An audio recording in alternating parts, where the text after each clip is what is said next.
Well, we've been discussing the use of blocks, and to a garden designer or landscape designer, blocks are going to be of crucial importance. Here I have a little drawing and I'm working on the front yard of a little courtyard home, and I'll zoom out a little so you can get an appreciation of what's going on here. It's a small block of land, 12.5 metres wide by 25 metres deep, and the driveway to the garage runs through here, and the area above it is to be planted up, and we're responsible for the design work. Now we'll suggest that this building faces to the west, so there's in the southern hemisphere a big heavy heat load there, so we're trying to work out a way of getting an attractive garden design and some shading. So what I've suggested is a structure be built with an arc and some galvanized iron steel tubing, and we'll run some stainless wires on top of that arc at the level of the eaves and plant some sort of plant that you might suggest going in here, which will grow up and provide some shading. But we want to plant up the rest of the area, and the point of this little story is to emphasize the value of blocks, these repeating symbols.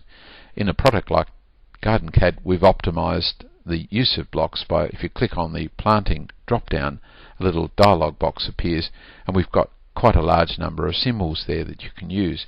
Let's pick, say, block number 2.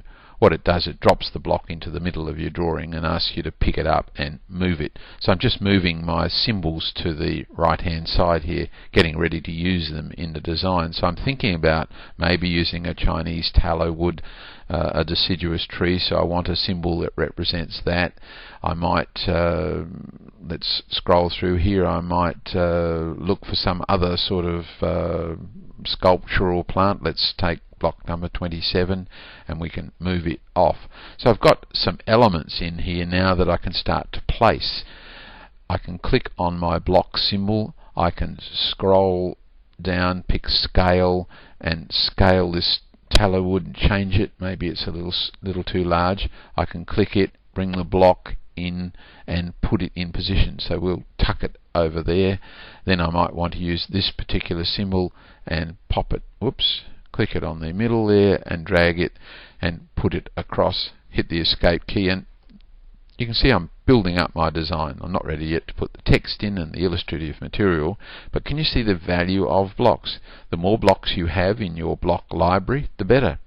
We've got some 50 or 60 individual blocks in this particular library. Let's pop that down and let's select it first and then right click and scale it, so we can make that particular, and we'll make that rather smaller, and then we can click it and copy it and click in the middle and paste it down. So I'm building up now a more formal design running across. So you can see the value of blocks.